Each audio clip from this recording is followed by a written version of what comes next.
Welcome to another session of Lifting Your Spirit, a monthly broadcast where we talk about our guests' spiritual lives and how they support others in lifting their spirits. I'm Reverend Joel Grossman, Interfaith Minister and Director of Spiritual Services for Constellation Hospice here in Newburyport, and I also offer on a virtual basis spiritual coaching on a donation basis. And I'm Ted Jones, a meditation teacher at the North Shore Insight Meditation Community. Our show is based on 4 principles. 1, everyone is spiritual. Sometimes we are conscious and active in our spiritual life, sometimes not, but even when we're not, we're still spiritual. Second, that there are many ways to lift your spirit, not only through structured, traditional, religious, and spiritual practices, but also through nature, art, human relationships, service to others, just to name a few. And third, everyone's spiritual path is unique and may change in small or large ways over time. And fourth, that it's important to respect your own spiritual journey as well as the spiritual journey of others, even though they may be much different from yourself. We're not here trying to convince you of the benefits of any particular path or method, but rather just to offer you some food for thought. We're very pleased today to have as our guest Reverend Christopher Nye, who is the pastor at the Central Congregational Church here in Newburyport. Chris is also he also serves on the National Committee and the Subcommittee of the International Task Force of the War Resisters League, and is also completing his service as the co-chair of the National Council of Fellowship of Reconciliation. Chris also has a strong academic background in interreligious dialogue and human rights, with a particular emphasis on Latin America. So Chris, welcome. Thank you very much, Ted and Joel. It's really an honor and a privilege to be here and to participate in this conversation. Okay, so we begin always by asking you to just tell us about your own spiritual journey, back from as far as you can remember. Right. I was, provoked in the best possible way by that question in your invitation email, and reflected on the reality that clergy frequently talk about faith in the public, in worship settings, and don't often open up the curtain to allow people to sort of see everything that's behind the scenes. So this is both a challenge and an opportunity, I feel like, for me to think about how I talk about my background. I grew up. Now your congregants may be listening. They may be listening. I know. I'm constantly aware of that reality.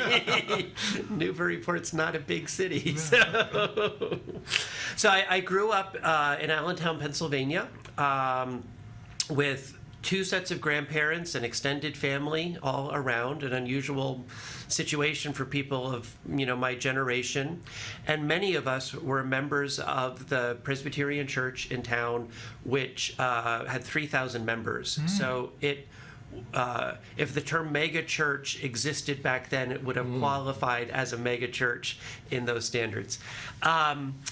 Pastored by a man named Bill Barker, who was called when I was about 6 years old, and Fred Rogers preached at his installation service because they had been seminary classmates, lifelong friends. And if you've seen the show, the character Bill Platypus, it was played by my pastor. Wow.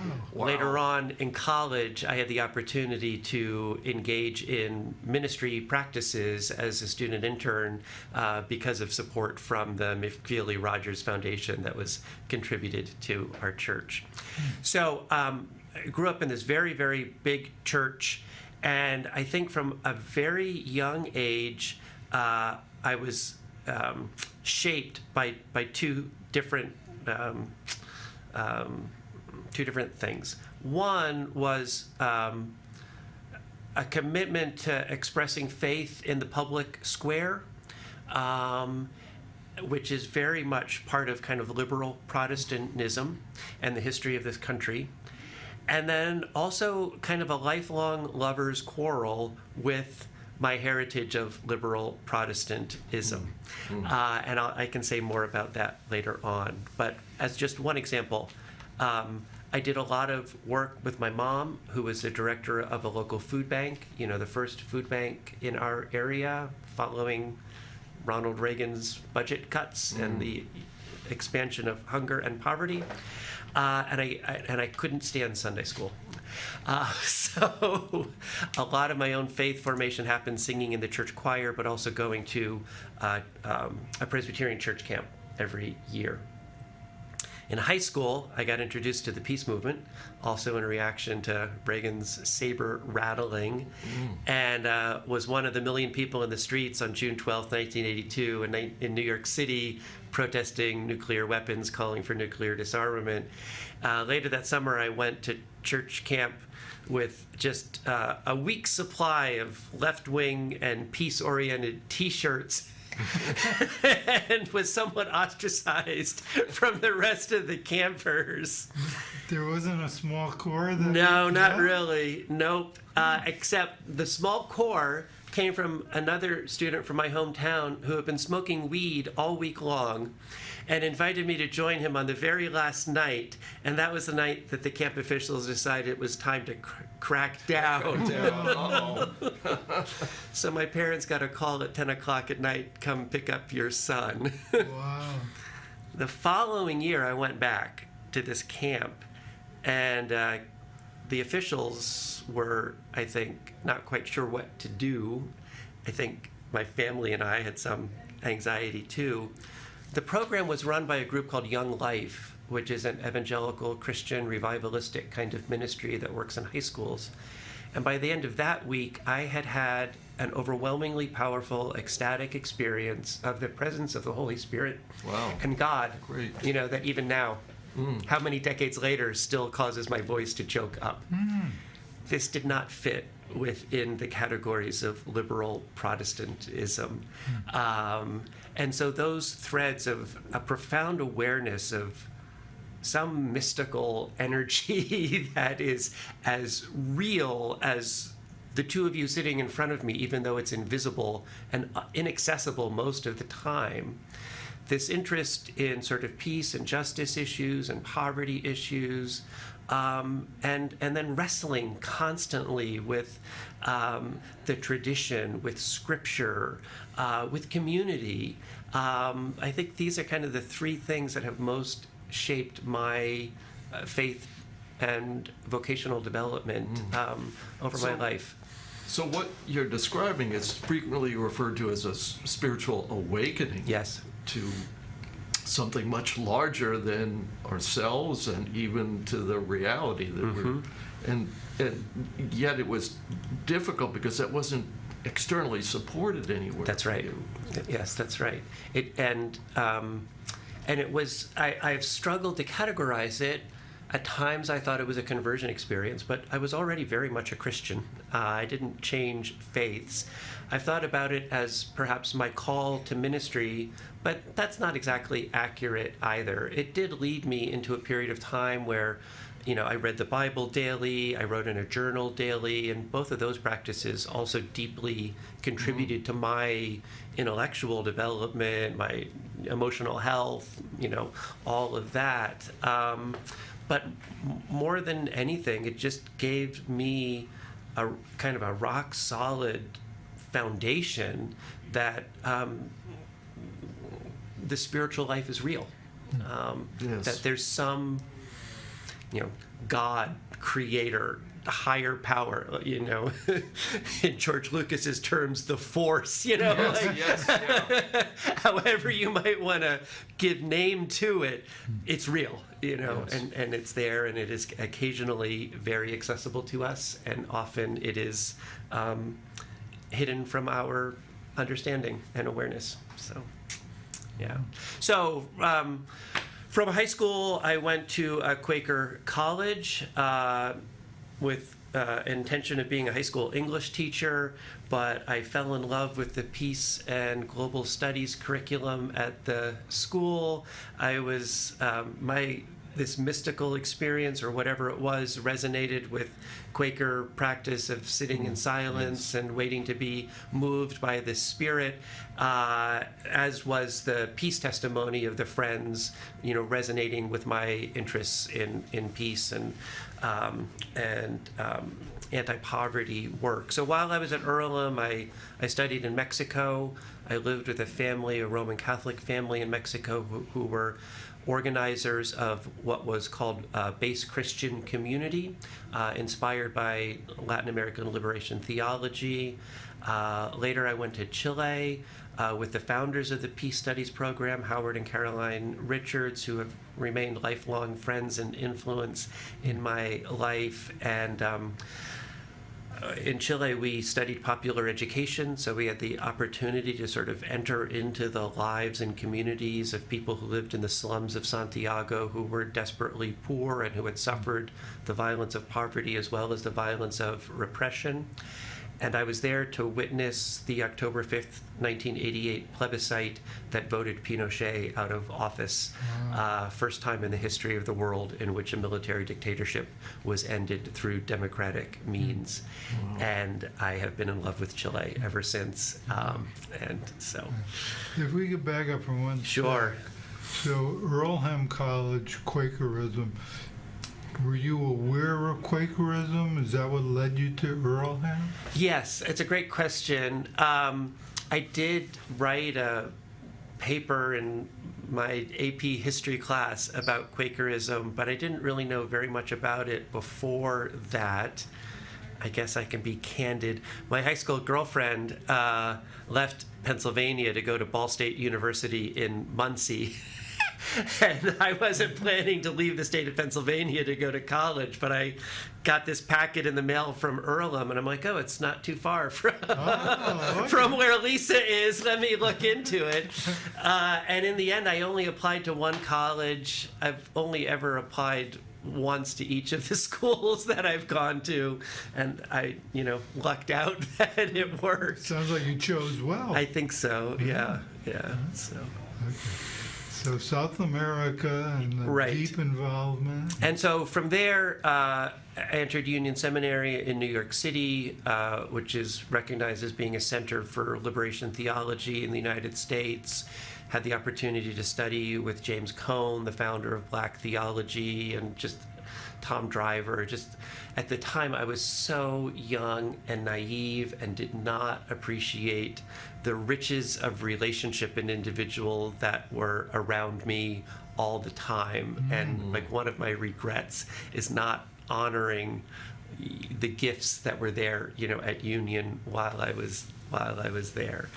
But during my third year in seminary, I did a year-long internship in Roxbury, Massachusetts, at a storefront new church start called Church of the United Community, just right outside what's now Nubian Square, Dudley Square, with a pastor named Graylin Hagler, who at the time I arrived was running for mayor against Ray Flynn. And it was a church that had NA meetings every day of the week. So over the course of a week, 500 people would come through this little, 3-story building in which the church, city-owned building in which the church was squatting, and to attend NA meetings, and then worship lasted for about 3 hours on a Sunday, and it was a combination of sort of revivalist Christianity, Black Power preaching, and 12-step meeting. Wow. So Powerful experience. powerful stuff. Yeah, and again, those threads of higher power plus public, Yes. engagement. Had a number of nonprofit jobs, working on criminal justice issues, doing community organizing in Brooklyn. Worked for a long time with this group, the War Resisters League. Got married, had a child. September 11th happened, and we chose to leave New York City. You were in Brooklyn when that happened? Living in Brooklyn, yeah, Wow. yeah, with a 3-week-old baby. Oh, So wow. I was myself personally. I was up at the Riverside Church, and had to get home from Morningside Heights to Prospect Heights, Brooklyn, on that day. So while not directly impacted by loss, certainly Right. new people and new people You had and to new walk people. that distance, or There were buses. There A were bus some took me to buses? 59th Street, and then from 59th Street I walked. Yeah. yeah, 'cause Another. I remember the videos, the pictures of Right. people, the whole Right. FDR Drive just being people Yes, walking. yes. But it was another experience that gave me one of those rock solid foundation commitments, which runs contrary to the dominant narrative that in times of crisis, Lord of the Flies is 100% wrong. That is not who human beings are. In times of crisis, we discover empathy and we care for each other.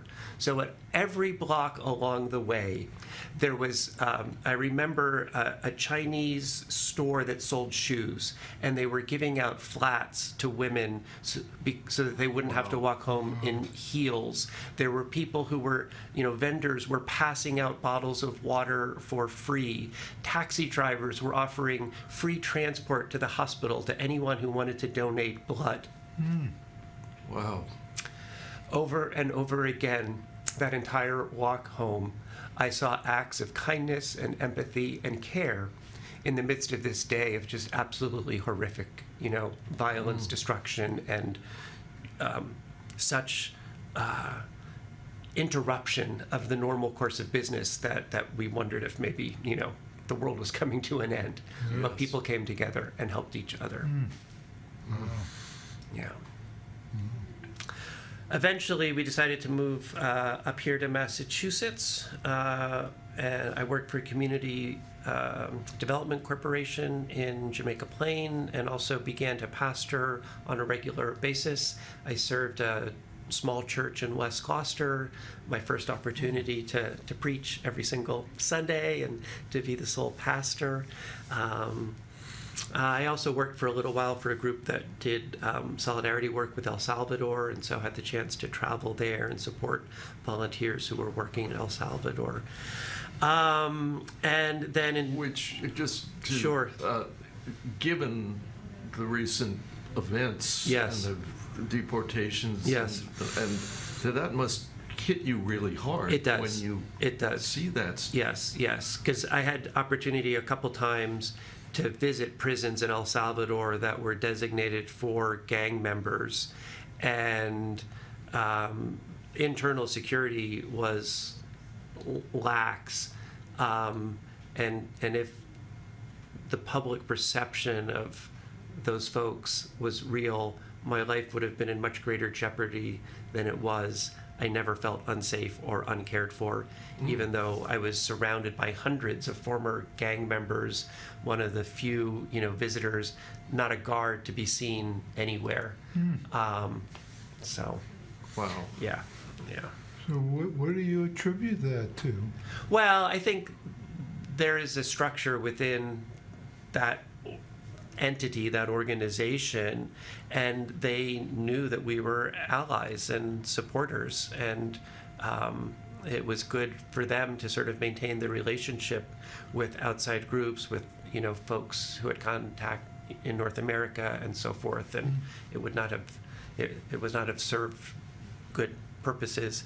And I think a lot of the guys were genuinely interested in thinking about how to live better lives when they got out. Like, one of the things our group did was parenting classes for people who had not been well parented, had no idea about how to do it, and just simple things like, talk to your child rather than putting on a video to keep your child entertained because you don't know how to engage them. By that standard, that's a lesson that a lot of parents in the United States could learn these days. So, Absolutely. yeah. Sorry, that was a little snarky, but I'm so struck by the richness of your ministry and the political aspects of it and the cultures that you've been involved in. And here you are in Newburyport. Yeah. And I've found Central to be a phenomenal congregation, very supportive, very engaged in the community, very much hands-on. I've been in churches that were political activist churches where there was a letter-writing campaign every single week, and that's not who Central is. Central is a group of people that, if there's an awareness that there are folks who don't have enough to eat, will figure out how to contribute to, a food program. A couple of years ago, we were asked to participate in the Afghan resettlement work, and we discussed and made a decision within 24 hours, which, if you know how congregational churches typically do business, that's a remarkably rapid, turnaround time. And I was so proud that there was so much that we didn't know, so many questions that we couldn't answer, and yet a need was brought to our attention. We realized that we had, the resources to at least get started in helping, and we said yes. And so this wonderful family lived in one of our Sunday school rooms for a period of months, and a core group of volunteers were there every day to attend to really their every need until they could live, a little bit more independently. And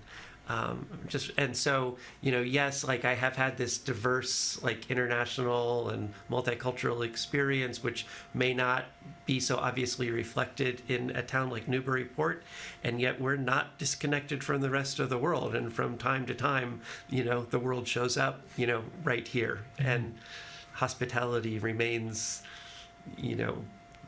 the most human as well as the most faithful way to to respond. So And then maybe talk a little bit about the parallel track of the National Committee and the International Task Force. Yeah, it's interesting. So let me precede that a little bit.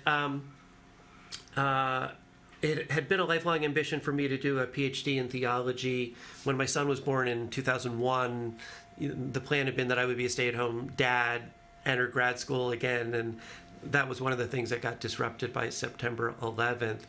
But after I'd been at Central for a couple of years, I approached the leaders of the congregation and shared this, and they readily, offered support. So I entered first the Doctor of Ministry program at BU, and then transferred into the PhD program, and focused my studies on a relationship between the United Church of Christ in Massachusetts and the Pentecostal Church of Chile.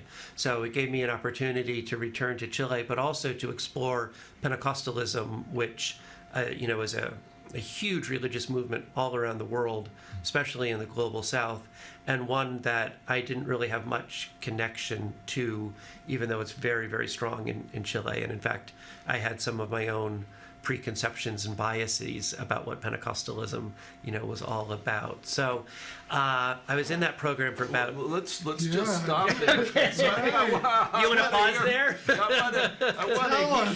us. Yeah, tell us about your preconceptions, how those were exploded, and what it really is. Yeah. Sure. So within the history of Chile, after the military coup in 1973, the Roman Catholic Church and the Lutherans and Anglicans, the other mainline historic Protestant churches that were very small, banded together to defend human rights against the abuses of the military. And so there was a split between the military government and those churches. In 1974, so, about a year after the coup, while the violence was still very intense, the leaders of the Pentecostal Methodist Church, the original Pentecostal denomination in Chile, dating back to the early 20th century, invited the 4 members of the junta to come to their newly constructed cathedral to inaugurate it in what in Chile is called the National Te Deum. It was always a special mass offered by the Roman Catholic Church to celebrate Chile's independence from Spain, but it shifted to the Pentecostal Methodist Church. It provided legitimacy for both the military government and for the Pentecostals, who had always been marginalized from civic life. That's a lot of what I knew about Pentecostalism in Chile. So the first time I walked into a room and met Pentecostal pastors from this other denomination, our partners, the Pentecostal Church of Chile, I kind of wondered if I was walking into enemy territory. And over the years have developed just incredibly profound and meaningful friendships, faith friendships, as well as personal friendships with folks, and realized that, and had the opportunity to sort of talk about what that episode was in the life in Chile's religious life, and understand it differently, and also have seen time and again how the folks there are not kind of otherworldly, apolitical, or any of those kinds of prejudices that I carried, but are very much rooted in the lives of communities that don't have sufficient resources, people whose lives have been marked by a variety of complications, not unlike folks at Central, very practical, hands-on. We're not going to make a bunch of big pronouncements, but if you need repair to your home, we'll get a group of people to come over and do some volunteer labor. Or if you need a chance to get sober, we'll make sure that you have access to the hospital bed, where that might happen. And how does that reflect on Pentecostalism here in the United States? That's a great question. It's such a diverse movement.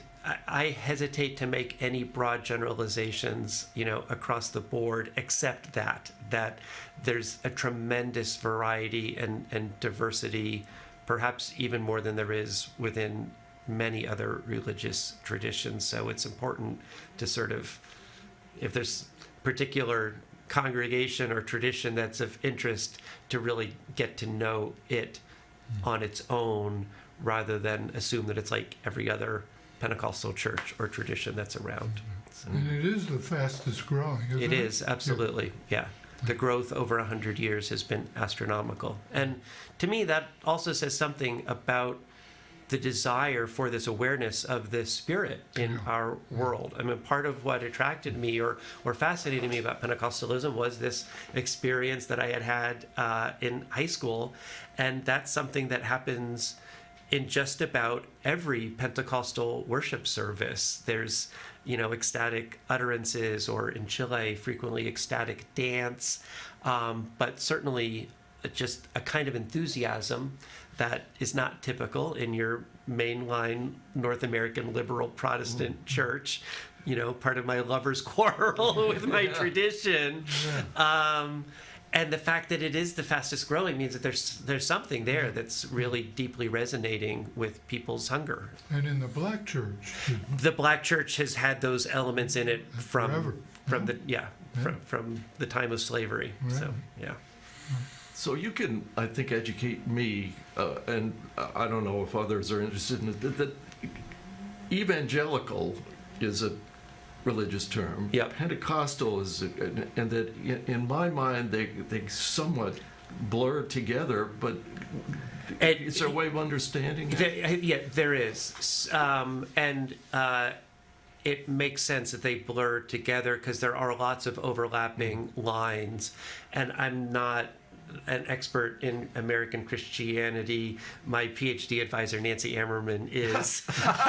So hopefully I'm not saying anything that she will, give me a bad mark on, right?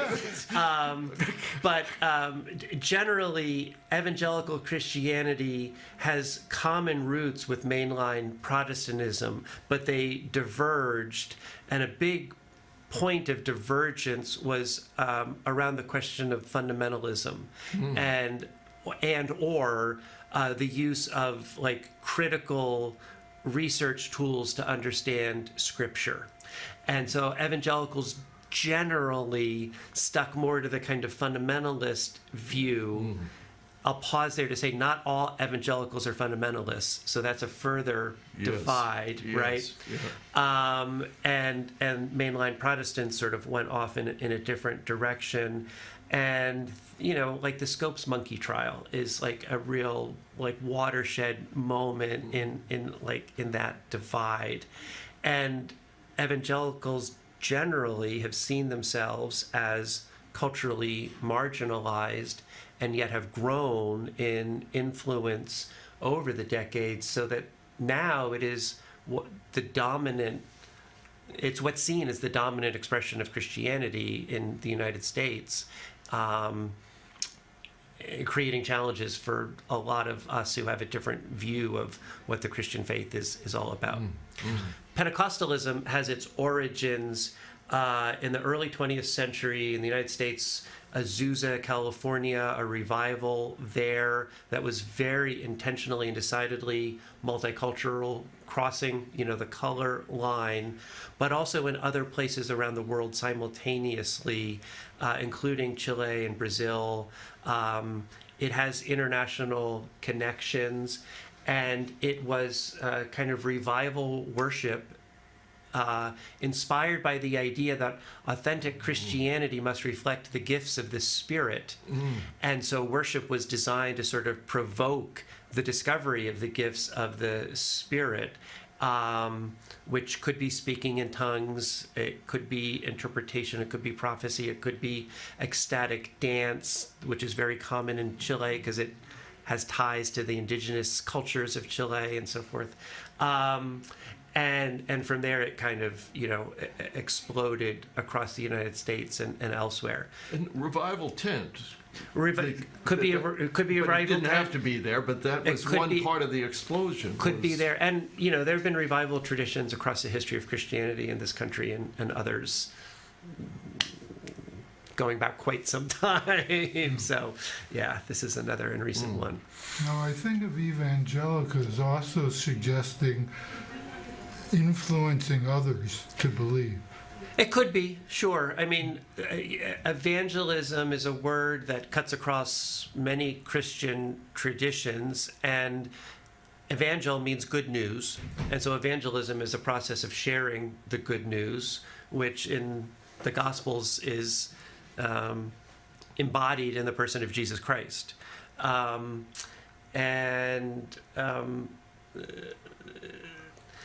There are lots of different ways by which that's done.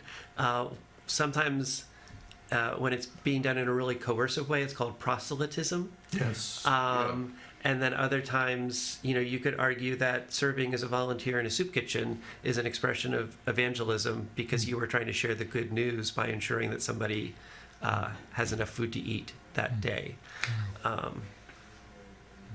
Right. Recently, I heard that there's been a longstanding joke that United Church of Christ, the initials UCC, is either utterly confused Christians or Universalists considering Christ. But I just heard a new version of it, which is Universalists committed to Christ, which very much resonates with my faith journey. That for me, what I've often said, to high school kids who are interested in other faiths is that there's wisdom to be gleaned from all of these different traditions of the human family, just as in language there are so many different ways to express our experience, our identity, our understanding of the world, our emotional life. I was raised speaking English, and so I can speak Spanish, but I can express myself so much more eloquently and with more detail in English than I can in Spanish or in any other language. That's why Christianity remains my home, because it's the place where I was nurtured and raised and formed. And though I can gain wisdom from others, there's a depth that I have rooted in me that I will never have in those other traditions. And if I want to go deep, rather than just kind of float around the surface and cherry pick the things that I think are best, that's what keeps me, grounded in the Christian faith, but with a very strong universalist, commitment and understanding also. I'll just say before Sure. that you're talking about my journey, That's nice. because I left Judaism. I was a Hindu with Okay. a guru, Wow. and then I had questions, and I realized I was born into this faith. I'm not going to know everything about any faith. I might as well work on the one that I've been given. Yeah, So that's nice. That's really beautiful. Thank you. I was just going to ask you if you're familiar with Richard Rohr. A little bit, not as much as I would like to be. Well, he wrote a book called The Universal Christ. Okay. And it's, that, as I understand, I haven't read it, but as I understand it, it's really, the theme of it is that Christ is universal, that Christ isn't Jesus' last name, Right. but it is something universal, that it dwells in all of us. And that, so that's a perspective that allows a lot of leeway in terms of where you position Jesus in your belief system. Yes. And kind of reflects that awakening experience that you had so many years ago. That's interesting too. Yeah, I hadn't made those connections. When I think about Jesus, I've been very deeply influenced by liberation theology and the idea of solidarity in suffering. And suffering is a complicated experience and a complicated category for reflection, for theology.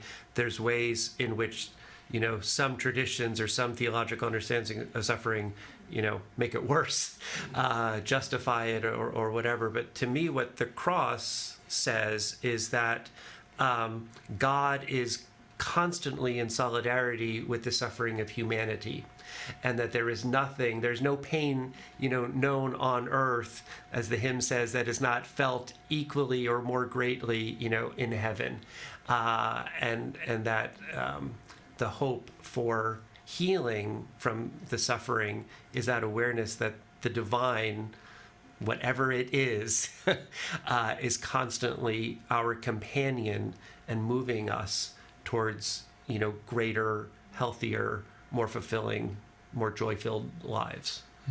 beautiful. So you used the term practical theology. Right. Could you say? Sure, happy to talk about that. So it's not practical like you go buy stuff at the hardware store to fix your house, but it is practical. It's critical reflection on practices, and so it is designed to help fix the house of the religious community by better understanding what religious people do when they gather or as individuals, and how those practices and actions relate to the wisdom of Scripture, the teachings of our tradition, and how we live in the world, how we seek to demonstrate love of God and love of neighbor. And so it uses frequently psychology, in my case, qualitative, sociology, to sort of like see that intersection between, what is it that we say that we believe, and then what are we doing, and where are the gaps that need to be addressed so that we can contribute to human flourishing. Beautiful. Yeah. doesn't always work out that way, but but that's the guiding principle. that's the guiding principle. That's right. Yeah. I started to ask you about the National Committee and the International Sure, Task right. Force. Yes, and- right. and That's the where we were a Council of while ago. Fellowship. Somehow we got a Yeah, little that's bit where we did off. get off track. Yeah, so I started talking about the PhD program, and then while I was in that program, I was invited on to the National Council of Fellowship of Reconciliation, which is the oldest interfaith peace organization in the United States, really in the world. Started around the time of the First World War in Europe by a Quaker, an English Quaker and a German Lutheran pastor who, as Europe was on the verge of war, shook hands on a train station and said, "No matter what our governments do, you and I promise never to cause each other harm." And from there, it has sort of, grown and expanded in this country, very active in the civil rights movement, providing support for Dr. King, but also involved in the struggle against nuclear weapons and many, many different campaigns. And yeah, it's been my, privilege to serve on the board for the last 7 or 8 years. So what was that journey? How did you get Right. to that point? So, I feel like this is an expression of, a life path moving in spirals. So, throughout the 1990s, I was very actively involved in the War Resisters League, which is sort of a sibling organization, actually a child of Fellowship of Reconciliation.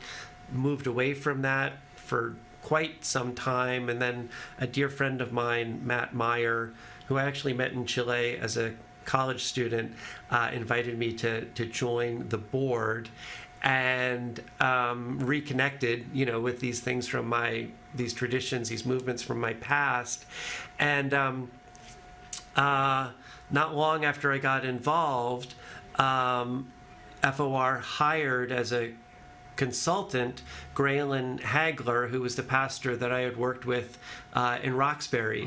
And so he and I have, stayed in touch, but not really had much of a strong friendship or relationship for many years. But, that's been renewed as a result of being involved in this organization. So, yeah.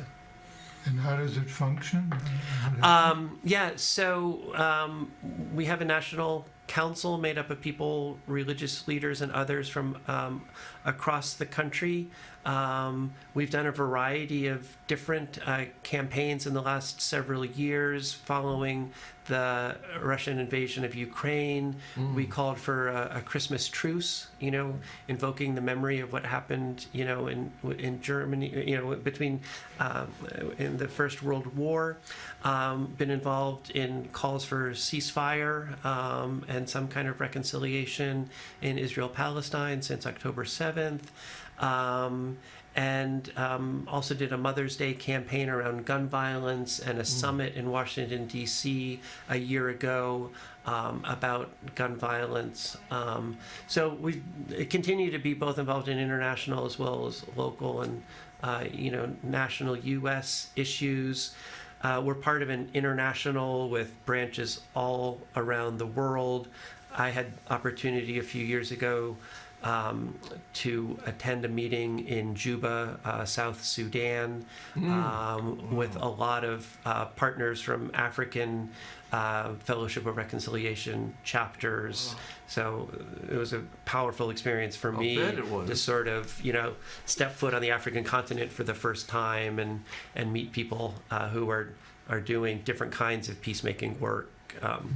All across the continent. Well, particularly South Sudan, a place of enormous Tremendous suffering. violence and suffering. Violence and suffering. Yes, that's right. And, newest independent country, in the globe, and learned a lot from the experience of being there, and saw a lot, both of, refugees having been displaced from elsewhere, as well as the fertile energy to try to do something new and better for everybody. We were based at the Episcopal Cathedral, but had several interfaith worship services with the imam and leader of the Roman Catholic Church, other Protestant denominations all focus together on a message of peace and reconciliation amidst the tremendous challenges and all of the political currents, that continue to flow in that country. Now, I see you earned a certificate in conflict transformation, Yes. which is related to Yes, what you're talking yes, about. Can yeah. you say more about Yeah, that? Boston University School of Theology started this program 15 years ago. I could be wrong about that. Started by a man named Tom Porter, a Methodist minister who had been a high-powered attorney and got sick of the antagonistic justice system, and so decided to explore restorative justice and alternative forms of, mediation and conflict resolution.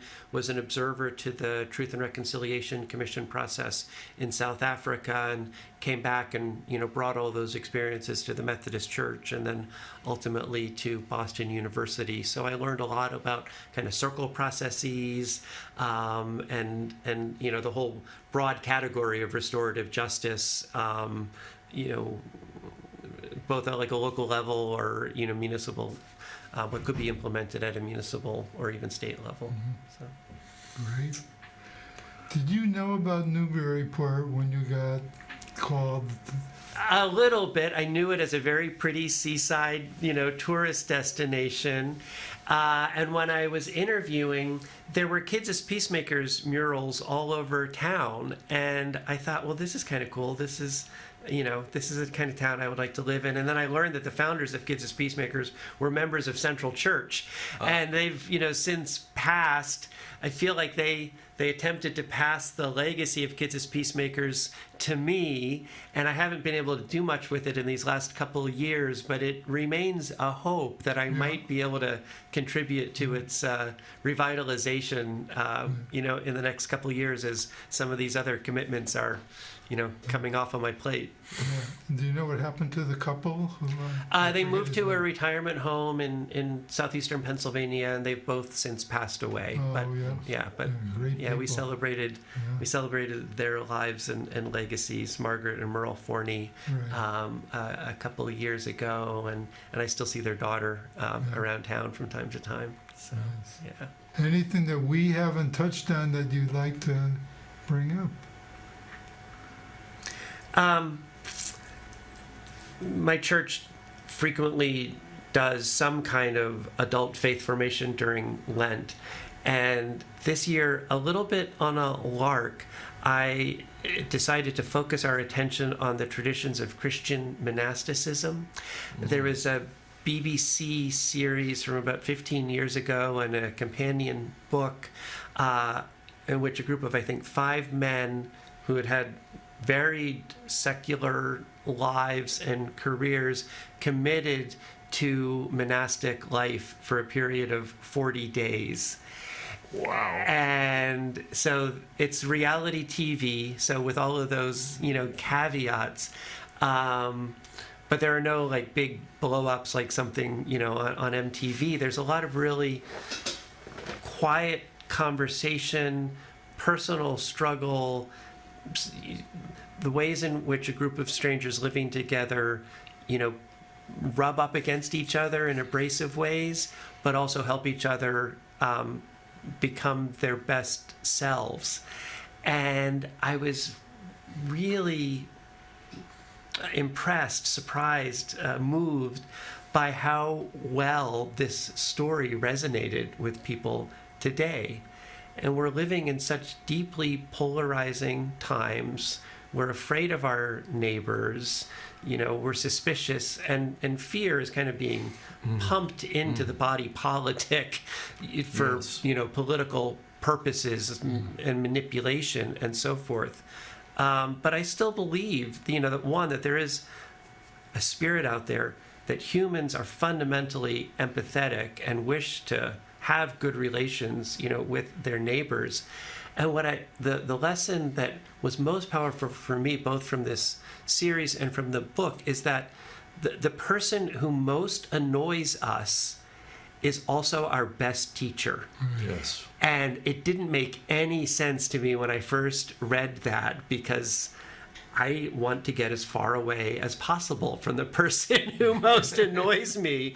But the lesson of this monastic tradition is that you lean into that, because that person is going to reveal something to you about yourself that you can't learn in any other way. Yes.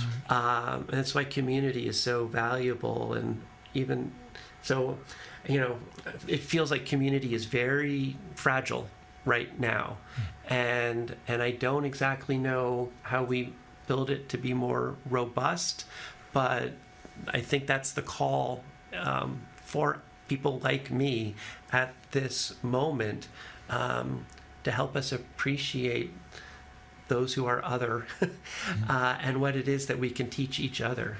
Yes, that's so powerful. I've always had heard that before. It made a big impact on me, and that it's like we always want to make exceptions. Right. They're so bad that Exactly. I'm not, no teacher.